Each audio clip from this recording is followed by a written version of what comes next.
BRS working president KTR కు పిచ్చెక్కిందని CM Revanth Reddy పైన ఆయన చేసిన అనుచిత వ్యాఖ్యలకు తక్షణమే క్షమాపణ చెప్పాలని ప్రభుత్వ విప్ రామచంద్ర నాయక్ డిమాండ్ చేశారు.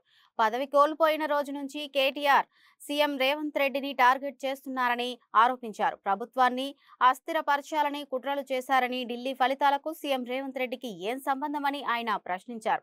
ఆమ్ ఆద్మీ పార్టీని అస్తవ్యస్తం చేసింది కేటీఆర్ సోదరి కవితనని, లిక్కర్ స్కామ్ చేసింది కేసీఆర్ కుటుంబ సభ్యులే అన్న విషయం మర్చిపోయి రేవంత్ రెడ్డిని నిందించడం కేటీఆర్ అవివేకానికి నిదర్శనమన్నారు. రాష్ట్ర ప్రజలందరికీ నమస్కారం.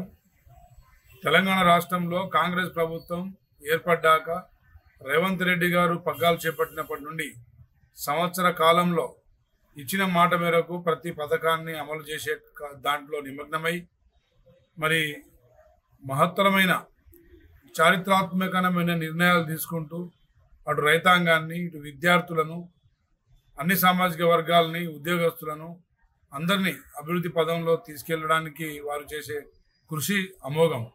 అదేవిధంగా గత వారం బీసీ కులగణన, ఎస్సీ వర్గీకరణ అనే చారిత్రాత్మక నిర్ణయాలు మరి తీర్మానం చేసి పార్లమెంటుకు పంపించి వాటిని ఆమోదం పొందే విధంగా ఢిల్లీకి వెళ్ళి కృషి చేసిన రేవంత్ రెడ్డి గారిపై అనుచిత వ్యాఖ్యలు చేసిన మరి కల్వకుంట్ల తారక రామారావు గారు బేషరతుగా రేవంత్ రెడ్డి గారికి, అదేవిధంగా కాంగ్రెస్ పార్టీ కార్యకర్తలకు క్షమాపణ చెప్పాలని చెప్పేసి డిమాండ్ చేస్తూ ఉన్నాం.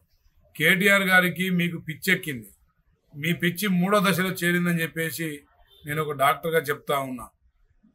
పదవి కోల్పోయిన మొదటి రోజు నుండి మీరు రేవంత్ రెడ్డి గారిని టార్గెట్గా చేస్తూ రేవంత్ రెడ్డి గారిని బలహీనపరచాలి, కాంగ్రెస్ పార్టీ ప్రభుత్వాన్ని అస్థిరపరచాలనే కుట్రలు చేస్తూ ఉన్నారు.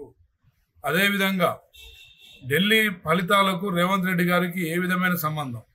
ఢిల్లీలో రేవంత్ రెడ్డి గారు ప్రచారానికి కూడా పోలేదు.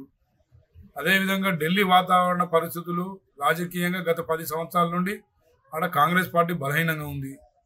అది తెలిసి కూడా అక్కడి ఓటమికి రేవంత్ రెడ్డి గారికి సంబంధం పెడుతూ రేవంత్ రెడ్డి గారి పాదం పడ్డందుకు ఢిల్లీ మరి పదవి రాలే అంటే సీఎం పీఠం చేజిక్కలేదని చెప్పేసి మీరు మాట్లాడుతూ ఉన్నారు.